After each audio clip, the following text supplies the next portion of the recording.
ഇപ്പൊ ഞാൻ നറേറ്റ് ചെയ്യുമ്പോൾ ഞാൻ ലൈറ്റ് ഓഫ് ചെയ്തിട്ട് നറേറ്റ് ചെയ്യും. എന്നാലും ഇപ്പൊ ഒന്ന് ആലോചിച്ച് നോക്കി ചുമ്മാ. അല്ല, അത് സെൻസർ ചെയ്യേണ്ടി വരും ഇപ്പൊ നിങ്ങൾക്ക്, അത് വെറുതെ. ഓക്കെ. എനിക്ക് പഴയത് കാണുമ്പോൾ തന്നെ ദേഷ്യം വരും. പഴയതൊന്നും ഞാൻ റീവിസിറ്റ് ചെയ്യാറില്ല. റൈറ്ററിന് ഏറ്റവും കൂടുതൽ ആഗ്രഹിക്കുന്ന ഒരു ആക്ടേഴ്സ് ഉണ്ടാവില്ല, ഒരു പെർട്ടിക്കുലർ കൈൻഡ് ഓഫ് ആക്ടർ, അങ്ങനെയാണ് മനസ്സിലായി. ഒറ്റ ഒരു സിനിമ കൊണ്ട് ഒരു ഡാർക്ക് ഹ്യൂമറിന്റെ ബ്രാൻഡ് അംബാസിഡർ ആയി എന്ന് കുറെ പേര് പറയുന്ന ഒരാളാണ് ഇന്ന് കൂടെ ഉള്ളത്. Welcome to Mango Talk Time. അല്ല, ഡാർക്ക് ഹ്യൂമർ എന്ന് പറയുമ്പോൾ കുറെ പേര് റെഫർ ചെയ്യുന്ന ഒരു പടമാണ്. ഡാർക്ക് കോമഡി അല്ല, മോളിവുഡ് ടൈംസ്. ഓക്കെ, അപ്പൊ ബ്രാൻഡ് മാറുമായിരിക്കും. ബ്രാൻഡ് അംബാസിഡർ ഒന്നുമല്ല. ഓക്കെ, ഈ പടം പക്ഷേ മലയാളം സിനിമയ്ക്ക് ഒരു ഹേറ്റ് ലെറ്റർ ആണ് എന്നുള്ള പോലെ. അത് ഹേറ്റ് ലെറ്റർ ടു സിനിമ എന്നായിരുന്നു എഴുതിയിട്ടുണ്ടായിരുന്നു അത് അനൗൺസ്മെന്റ് സമയത്ത്. അത് ജനറലി ഒന്നുമില്ല. ബേസിക്കലി എല്ലാ സിനിമകളെ കുറിച്ചുള്ള സിനിമകളും നമ്മൾ കാണുമ്പോഴൊക്കെ സിനിമയെ കുറിച്ച് ഭയങ്കരമായിട്ട് റൊമാൻറ്റിസൈസ് ചെയ്തിട്ടുള്ള ഒരു പ്രസന്റേഷൻ ആണല്ലോ. ഭയങ്കര ഗ്ലോറിഫൈ ചെയ്ത് സിനിമ എന്ന് പറയുന്ന ഒരു ഭയങ്കര സംഭവമാണ്, അങ്ങനെ ഒരു ആംഗിളിലാണല്ലോ പ്രസന്റ് ചെയ്യുക. അത് മാറ്റി ഒന്ന് ഗ്രൗണ്ട് ചെയ്യണമെന്ന് തോന്നി. അതുകൊണ്ടൊന്ന് അനൗൺസ് ചെയ്യുമ്പോൾ തന്നെ ആൾക്കാർക്ക് സിനിമയെ കുറിച്ചുള്ള സിനിമ എന്ന് പറയുമ്പോൾ എക്സൈറ്റ്മെന്റ് അത്രയ്ക്ക് ഉണ്ടാവില്ല എന്ന് എനിക്ക് തോന്നി. കാരണം അങ്ങനത്തെ കുറേ പടങ്ങൾ വന്നിട്ടുണ്ടല്ലോ. ഇപ്പോൾ വർഷങ്ങൾക്ക് ശേഷം അടക്കം കുറേ പടങ്ങൾ വന്നുകൊണ്ട് ഒരു അനൗൺസ്മെന്റ് സമയത്ത് മോളിവുഡ് ടൈംസിന് പടം വെറുതെ അനൗൺസ് ചെയ്യുന്ന സമയത്ത് എന്തായാലും ആൾക്കാർക്ക് അതൊരു ക്യൂരിയോസിറ്റി ഫാക്ടർ കുറവായിരിക്കും. കാരണം സിനിമയെ കുറിച്ചുള്ള സിനിമകൾ വന്ന് സാച്ചുറേഷൻ പോയിന്റ് എത്തിക്കഴിഞ്ഞു. അപ്പോൾ അതുകൊണ്ട് എന്താണ് ഇതിൻ്റെ അപ്രോച്ച് എന്നുള്ളത് ഒന്ന് ക്ലിയർ ആക്കാമെന്ന് കരുതി ഒരു ഡ്രാസ്റ്റിക് ആയിട്ടുള്ളൊരു ഓപ്പോസിറ്റിലേക്ക് പോയതാണ്. അത്രയേ ഉള്ളൂ. ശരിക്കും നമ്മളൊരു ലെറ്റർ, ഒരു ഹെയ്റ്റ് ലെറ്റർ സ്റ്റാർട്ട് ചെയ്യുന്നത് എങ്ങനെയായിരിക്കും? ഇപ്പോൾ ലവ് ലെറ്റർ ആണെങ്കിൽ പ്രിയപ്പെട്ട ബാലുവിന് അങ്ങനെ പറയാലോ. ഹെയ്റ്റ് ലെറ്റർ ആവുമ്പോൾ എങ്ങനെയാ പറയാ? ഹെയ്റ്റ് ലെറ്റർ എനിക്ക് അറിഞ്ഞൂടാ, ഞാൻ ആലോചിച്ചിട്ടില്ല, ആർക്കും എഴുതിയിട്ടില്ല. എന്നാലും ഇപ്പൊ ഒന്ന് ആലോചിച്ച് നോക്കി ചുമ്മാ. പ്രിയപ്പെട്ടാന്ന് എഴുതാൻ പറ്റില്ലല്ലോ. അല്ല, അത് സെൻസർ ചെയ്യേണ്ടി വരും ഇപ്പൊ നിങ്ങൾക്ക്, അത് വെറുതെ.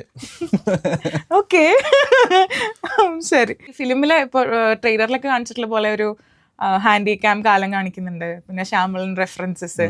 അപ്പൊ അതെല്ലാം വരുമ്പോൾ ഇപ്പൊ ഒരു 1 to 10 സ്കെയിലിൽ നമ്മൾ നോക്കുവാണെങ്കിൽ സ്വന്തം ജീവിതമായിട്ട് എത്രത്തോളം കണക്റ്റഡ് ആയിട്ടിരിക്കുന്നുണ്ട് മോളിവുഡ് ടൈംസ്? അല്ല, അത് ഉണ്ടാവുമല്ലോ. ഇപ്പോൾ ഇങ്ങനെ ഒരു ഡയറക്ടറിനെ കുറിച്ചുള്ള ജേർണി എന്ന് പറയുമ്പോൾ തന്നെ അത് ഓട്ടോമാറ്റിക്കലി അത് വരും. പിന്നെ നമുക്ക് എനിക്ക് കണക്ട് ചെയ്യാൻ പറ്റുന്ന കാര്യങ്ങൾ നമ്മൾ മാക്സിമം, ഞാൻ എൻ്റെ സിനിമ ആയതുകൊണ്ട് തന്നെ അത് മാക്സിമം എൻ്റെ പേഴ്സണൽ എലമെൻറ്റ്സ് ഉള്ളോട്ട് കൊണ്ടുവരുമല്ലോ. അത് ഓട്ടോമാറ്റിക്കലി വരുന്നതാണ്. അപ്പോൾ അതങ്ങനെ തന്നെ കിടക്കട്ടെ എന്ന് കരുതി, അത്രേ ഉള്ളൂ. ഓക്കെ. പക്ഷെ കഥ ഫിക്ഷനാണ്. കഥ രാമുയുടെ കഥയാണ്, രാമു സിനിമയിലാണ് ഇതിൻ്റെ റൈറ്റർ. അപ്പോൾ കഥ എന്ന് പറയുന്നത് ബേസിക്കലി അത് ഫിക്ഷനാണ് ബേസിക്കലി. അപ്പൊ അതില് ഈ പറഞ്ഞ പോലെ ട്രെയിലറിൽ നമ്മൾ നോക്കിക്കഴിഞ്ഞാൽ പിന്നെ നസ്ലിൻ ഒബ്വിയസ്ലി നമ്മൾ എക്സ്പെക്ട് ചെയ്യുന്ന ഒരു ക്യാരക്ടറാണ്. അതേപോലെ ബാക്കി കുറെ ഫേസസ് ഇങ്ങനെ വന്നു പോകുന്നുണ്ട്, കുറെ പെട്ടെന്ന് കട്ട് ചെയ്ത് പോയിട്ടുള്ള കുറെ ആൾക്കാരുണ്ട്. അപ്പോൾ സിനിമ ഇറങ്ങി കഴിയുമ്പോൾ ഇപ്പൊ അഭിനവ് എക്സ്പെക്ട് ചെയ്യുന്ന ഓക്കെ ഇന്നൊരാൾക്ക് കുറച്ച് കയ്യടി വീഴാൻ ചാൻസ് ഉണ്ട് എന്ന് പ്രതീക്ഷിക്കുന്ന ആരെങ്കിലും ഉണ്ടോ? അല്ല, എല്ലാവരും നന്നായി ചെയ്തിട്ടുണ്ട്. ആക്ച്വലി എല്ലാവരുടെ റോൾസും ഭയങ്കര ഇമ്പോർട്ടൻ്റ് ആ സിനിമയ്ക്ക്. അപ്പം ഒരാളെ എടുത്ത് പറയാൻ പറ്റില്ല. ഇവരെല്ലാവരും ആക്ച്വലി ഭയങ്കര സ്വീറ്റായിട്ട് പടം ചോദിച്ച സമയത്ത് അവർ ആക്സെപ്റ്റ് ചെയ്തു. കാരണം അവർക്കൊന്നും ഭയങ്കര പ്രോമിനൻറ്റ് റോൾസ് ഇല്ല.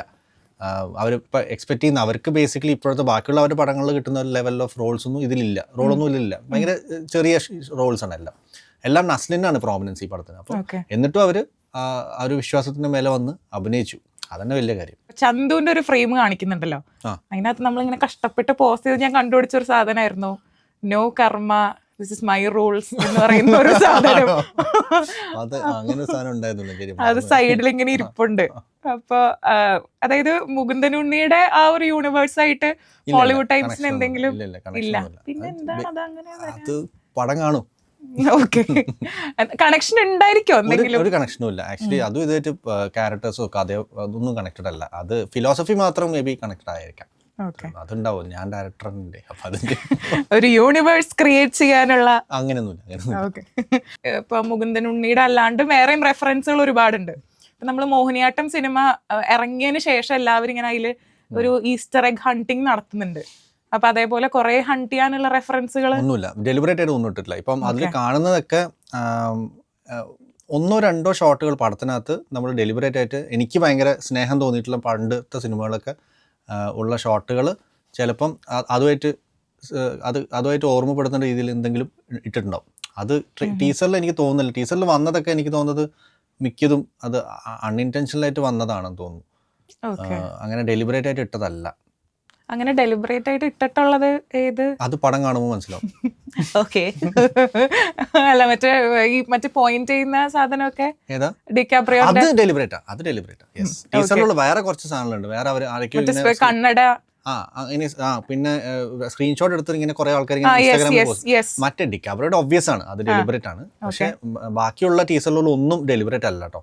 ഇതൊക്കെ എനിക്ക് തോന്നുന്നത് അൺഇൻറ്റൻഷനൽ ആയിട്ട് വന്നതാ. നമ്മുടെ മനസ്സിലുള്ള സിനിമകളൊക്കെ ഇങ്ങനെ ആ ഷോട്ടുകളൊക്കെ നമ്മുടെ മനസ്സിലുണ്ടാവുമല്ലോ, ചിലപ്പോൾ അത് അങ്ങനെ വന്നതായിരിക്കും. ഇപ്പൊ ചെയ്തിട്ടുള്ള 2 സിനിമകളിലുള്ള 2 ക്യാരക്ടേഴ്സ്, ഇപ്പൊ മുകുന്ദൻ ഉണ്ണി ആൻഡ് വിനീത്. അപ്പൊ ഈ 2 പേര് തമ്മിലുള്ള ഒരു സാമ്യം എന്താ? രണ്ടുപേർക്കും ഭയങ്കര സക്സസ്ഫുൾ ആവണം എന്ന് ആഗ്രഹിക്കുന്ന 2 പേരാണ്, അത്രേ ഉള്ളൂ. വേറെ ഒന്നും സാമ്യതയില്ല. അപ്പോൾ ഡിഫറൻസ് എന്ന് പറയുമ്പോൾ രണ്ടും ഒരു കണക്ഷനും ഇല്ല ക്യാരക്ടേഴ്സ് തമ്മിൽ. ഓക്കെ. മുകുന്ദനുണ്ണി ഭയങ്കര ഒരു എംപത്തി ഇല്ലാത്തൊരു ക്യാരക്ടറാണ്. ഇയാളൊരു സാധാരണക്കാരനാണ്. ഓക്കെ. അപ്പൊ ചെറുതായിട്ടാണെങ്കിലും ഇതിനൊരു പീരിയഡ് എലിമെന്റ് വരുന്നുണ്ടല്ലോ. 2000s തൊട്ട് ഇപ്പം നസ്ലിൻ്റെ നമ്മൾ കാണിച്ചിട്ടുള്ള മീശയുള്ള സ്റ്റിൽസൊക്കെ 2005 കാലഘട്ടമാണ്. നമ്മൾ ആ സമയത്ത് ഒരു ട്രെൻഡ് ഉണ്ടായിരുന്നു, ഇങ്ങനെ ബെൽ ബോട്ടം ജീൻസ് ഒക്കെ ആ സമയം ട്രെൻഡായിരുന്നു. ഞാനൊക്കെ ഇട്ട് നടന്നിട്ടുണ്ട് ആ സമയത്ത്. ഞാൻ ജനിച്ചിട്ടുള്ളൂ. അപ്പം ആ ഒരു ട്രെൻഡാണ് നമ്മൾ ആ സമയത്ത് ഈ ഹെയർ സ്റ്റൈലൊക്കെ ഇങ്ങനെ വെച്ച് നടക്കുന്നത്. കോഴിക്കോടൊക്കെ അങ്ങനെയായിരുന്നു. ഇവിടുത്തെ കൊച്ചി കാര്യം എനിക്ക് അറിഞ്ഞുകൂടാ, കൊച്ചിയിലുണ്ടായിരുന്നില്ല ഞാൻ ആ സമയത്ത്. ഓക്കെ. അപ്പോൾ എന്താ പറയാ, ഈ പീരിയഡ് സാധനങ്ങളൊക്കെ സെറ്റ് ചെയ്യാനായിട്ട് ആർട്ട് ഡിപ്പാർട്ട്മെന്റിന് കൊടുത്തിട്ടുള്ള എന്തെങ്കിലും സ്പെസിഫിക് ബ്രീഫ് ഉണ്ടായിരുന്നോ? കുറച്ച് എലമെന്റ്സ് എനിക്ക് വേണം. ചില പ്രോപ്പർട്ടി എനിക്ക് വേണമെന്നുണ്ടായിരുന്നു സ്പെസിഫിക് ആയിട്ട്. അതെല്ലാം ഇപ്പം പ്രോപ്പർട്ടി, ഇപ്പം സോണി ഹാൻഡിക്യാം എനിക്ക് വേണമെന്നുണ്ടായിരുന്നു. അതുപോലെ എനിക്ക് ഭയങ്കര ഇമ്പോർട്ടൻ്റ് ആയിട്ട് പേഴ്സണൽ ആയിട്ടുള്ള കുറച്ച് പ്രോപ്പർട്ടി എനിക്ക് അതിനകത്ത് വേണമെന്നുണ്ട്. അപ്പോൾ അതിൻ്റെ മോഡൽ നമ്പർ അടക്കം ഞാൻ കൊടുത്തിട്ടുണ്ടായിരുന്നു. അത് ഒഴിച്ച് കഴിഞ്ഞാൽ ബാക്കിയൊക്കെ അവരെന്നെ ക്രിയേറ്റ് ചെയ്തത്, ഞാനൊന്നും ഇൻവോൾവ് ചെയ്തിട്ടില്ല. എനിക്ക് വേണ്ട ചില സ്പെസിഫിക് ആയിട്ടുള്ള കാര്യങ്ങൾ വേണമെന്ന് ഞാൻ പറഞ്ഞു എന്നല്ലാതെ ബാക്കിയൊക്കെ നല്ല വർക്കാണ് ആർട്ട് ഡയറക്ടറിൻ്റെ. ആഷിഖ് എന്നാണ് പുള്ളിയുടെ പേര്. പുള്ളി മുന്നേ ആലപ്പുഴ ജിംഖാനയൊക്കെ പുള്ളിയെ ചെയ്തിട്ടുള്ളത്. ഓക്കെ. ഇപ്പൊ മുകുന്ദൻ ഉണ്ണിയിൽ ഇങ്ങനെ അതിന്റെ ആ ഒരു മൈൻഡ് വോയിസ്, പിന്നെ ഇങ്ങനെ ആനിമേഷൻ സാധനങ്ങൾ ഇടയ്ക്ക് വരുന്നത്, അതൊക്കെ അതിന്റെ ഒരു ടെക്നിക്കലി ഹെൽപ്പ് ചെയ്തിട്ടുള്ള സാധനങ്ങളാണല്ലോ. അപ്പൊ അതേപോലെ ഇതില് അങ്ങനെ എന്തെങ്കിലും ഐറ്റംസ് പ്രതീക്ഷിക്കാമോ? ഇല്ല, അങ്ങനെ ഒന്നുമില്ല. മൈൻഡ് വോയിസ് ഒക്കെ ഉണ്ട് പടത്തിൽ, പക്ഷെ ആ ലെവൽ ഓഫ് ഡീറ്റെയിലിംഗ് അങ്ങനെ പോയിട്ടില്ല നമ്മൾ. ഓഫ് കോഴ്സ് വോയിസ് ഓവർ സപ്പോർട്ടിൻ്റെ പടത്തിന് ആനിമേഷൻ സപ്പോർട്ടും വോയിസ് ഓവർ സപ്പോർട്ടൊക്കെ പടത്തിന് ഉണ്ട്. അതെനിക്ക് തോന്നുന്നത് എനിക്ക് ഈ പറഞ്ഞ പോലെ മുകുന്ദുണ്ണി കഴിഞ്ഞപ്പോഴേക്കും എനിക്കൊരു ഓട്ടോമാറ്റിക്കായിട്ട് അത് എൻ്റെ ഒരു എനിക്ക് വരുന്നുണ്ട്. അത് ഞാൻ എഡിറ്റ് ചെയ്യുമ്പോൾ അതിങ്ങനെ ഓട്ടോമാറ്റിക്കായിട്ട് വരുന്ന കാര്യമാണ്. അപ്പോൾ അത് ഇൻക്ലൂഡ് ആയിട്ടുണ്ട്. നേരത്തെ പറഞ്ഞ പോലെ രീതിയായി മാറിയത്. I am coming to save Malayala cinema എന്ന് പറഞ്ഞിട്ടാണ് നസ്ലിന്റെ ക്യാരക്ടർ വരുന്നത്. ഇപ്പൊ ആക്ച്വലി നോക്കുവാണെങ്കിൽ മലയാള സിനിമേനെ എന്തിൽ നിന്നൊക്കെയാണ് നമ്മൾ സേവ് ചെയ്യേണ്ടത്? ഒന്നും ആവശ്യമില്ല. ഇപ്പൊ മലയാള സിനിമ ത്രൈവ് ചെയ്തോണ്ടിരിക്കുക. ആക്ച്വലി പറയുക ഗോൾഡൻ ഏജിലാണ് നമ്മളിപ്പോൾ ഉള്ളത്. ഞാനിപ്പം മലയാളത്തിൽ സിനിമ എടുക്കാൻ പറ്റുന്നത് വലിയ ഭാഗ്യമായിട്ട് എനിക്ക് തോന്നുന്നത്. കാരണം ഇപ്പം ഇറങ്ങുന്ന സിനിമകളെല്ലാം ഭയങ്കര ക്വാളിറ്റിയുള്ള സിനിമകളാണ്. ഇപ്പം ഞാൻ ഗ്രോ ചെയ്യുന്ന സമയത്ത് നമ്മൾ ആഗ്രഹിച്ചിരുന്നു മലയാള സിനിമ ഇങ്ങനെയൊക്കെ എത്തണം എന്നൊക്കെ, നമ്മൾ ചെറുപ്പത്തിലൊക്കെ. അതെത്തി ഇപ്പം ആ സമയമാണ് ശരിക്കും നമ്മളിപ്പം we should be proud of where we are right now as an industry. ഭയങ്കരമായിട്ടൊന്നും ചേഞ്ച് ചെയ്യാനൊന്നും ഇല്ല. ഇത് പഴയ കാലഘട്ടത്തിൽ വിനീത് മാധവൻ പറയുന്നില്ലേ. റെഡിറ്റിലൊക്കെ പലരും ഇങ്ങനെ കൊടുത്തിട്ടുള്ള ഒരു സാധനമാണ്, thank you for making A biopic of Rahul Sadasivan. അത് നമ്മൾ എക്സ്പെക്ട് ചെയ്തിരുന്നു ഇങ്ങനെ ഒരു കമന്റ് വരുന്നു. കാരണം എനിക്ക് ഭയങ്കര ഇഷ്ടമാണ് പുള്ളിയുടെ വർക്ക്. പുള്ളി എന്റെ കോളേജ് സീനിയർ ആട്ടോ, ബൈ ദ വേ.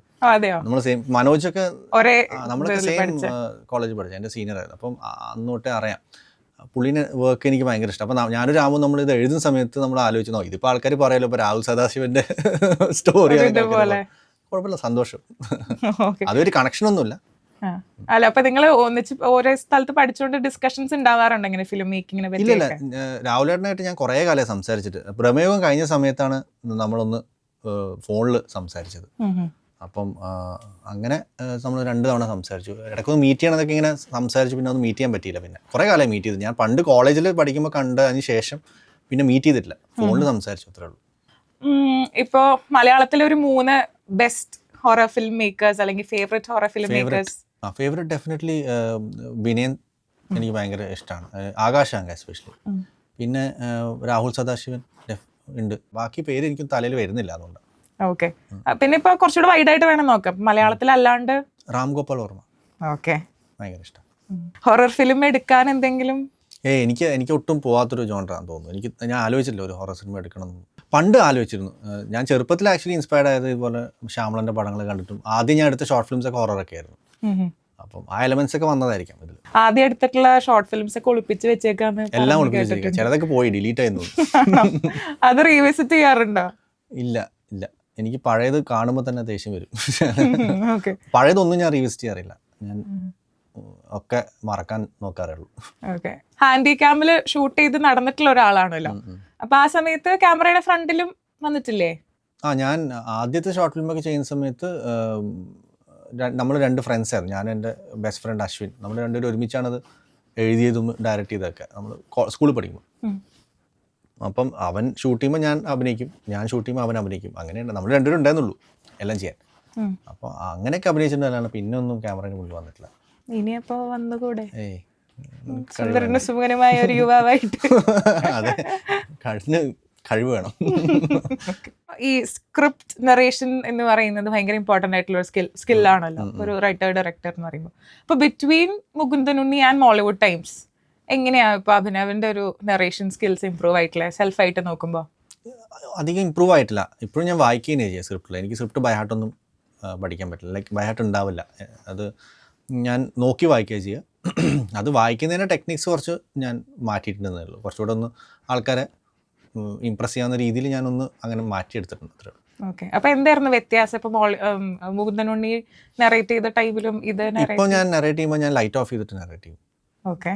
അപ്പം റൂമിൽ ലൈറ്റ് ഇല്ലാത്ത രീതിയിൽ ആളുടെ ഓപ്പോസിറ്റുള്ള ആളുടെ റിയാക്ഷൻ കേൾക്കാത്ത രീതിയിൽ ഞാൻ നറേറ്റ് ചെയ്യും. അപ്പോൾ അങ്ങനെയാകുമ്പോൾ എനിക്ക് സമാധാനത്തോടെ നറേറ്റ് ചെയ്യാമല്ലോ, ടെൻഷനില്ലാതെ. ഓക്കെ. മുകുന്ദൻ ഉണ്ണി ആദ്യം നിവിൻ പോളിനെ മനസ്സിൽ കണ്ട് ചെയ്തിട്ടുള്ള ഒരു പടമായിരുന്നു. പിന്നീട് അത് വിനീത് ശ്രീനിവാസന്റെ one of the best performance ആയിട്ട് മാറി. അപ്പൊ അതുപോലെ ഇത് നസ്ലിന്റെ മനസ്സിൽ കണ്ട് ചെയ്ത പടമാണ്, പുള്ളി തന്നെയാണ് ചെയ്തിട്ടുള്ളത്. ബട്ട് ഇൻ കേസ് നസ്ലിൻ അല്ലെങ്കിൽ വേറെ ആരുടെ ബെസ്റ്റ് പെർഫോമൻസ് ആയി മാറുമായിരുന്നു? അത് ഞാൻ ആലോചിച്ചിട്ടില്ല ആക്ച്വലി. എന്താ വെച്ചാൽ ഇപ്പോൾ വിനീതേട്ടൻ്റെ വിനീതേട്ടനോട് ഇപ്പം സ്ക്രിപ്റ്റ് മാറ്റുമ്പോഴാണെങ്കിലും നമ്മൾ സ്ക്രിപ്റ്റ് മാറ്റി തന്നെ വന്നിട്ടുണ്ട്.